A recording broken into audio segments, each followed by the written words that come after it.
came here with me today, and I'm going to show you guys my modded Nerf zombiestrike crossfire bow.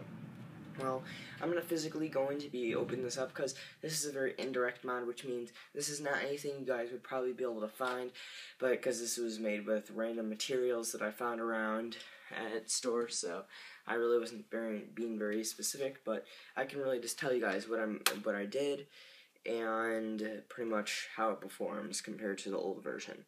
Well, okay, so I'll start with the basic things.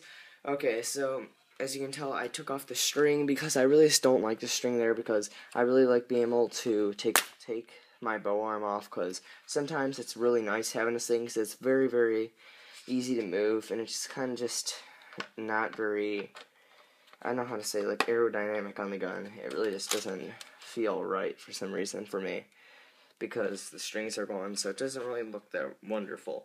But I really don't care for the strings though, because they don't add any power to the blaster. So as for how it works extremely well. I oiled up right here, which is where the bolt would usually go, so it's much easier to pull it back since I added a new spring in here. The spring, I would have to say, is maybe a 1.5 pound spring added onto the original spring, so it's double springed. I re-oiled the plunger tube, and I wrapped one ring of Teflon tape around the plunger tube, the O-ring little circle, so it would have a little better of a seal. And pretty much besides oiling that, I did fill up there's like these little dots right here. There would be somewhere right here, and you really couldn't see it, but they're inside. They're like these little air release holes. It makes the shots a little more consistent. But I did go out and range test this. I got about 20 more feet with doing all of these mods, and also doing this. It actually increases your range because it allows the bolt to slide faster, which is connected to the plunger tube. I would definitely, if you're interested in modding this is such a simple blaster. There's no way you could break this thing. It's so simple. It's unbelievable.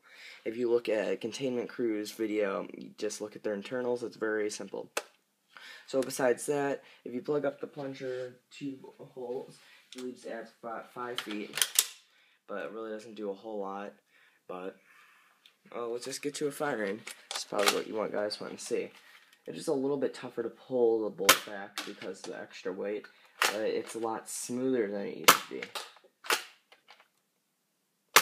I really am digging this sight on this blaster because it's really, really nice looking, and it's actually relatively accurate, believe it or not. But I've heard that this Elite suctions are really good with this thing because they're really good with accuracy, and they don't hinder your range.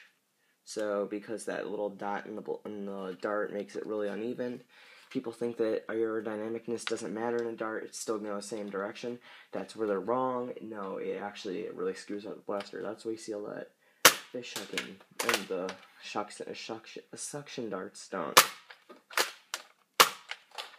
As you know, this thing does fishtail a lot because I hate these darts that they currently have, but I've seen the Elite suctions, and I've seen them with a really nice camera. They really do really well. So that's pretty much all, and that is my mod for my Nerf zombiestrike crossfire bow. So thank you for watching, and please subscribe, and that's pretty much all. Thank you for watching.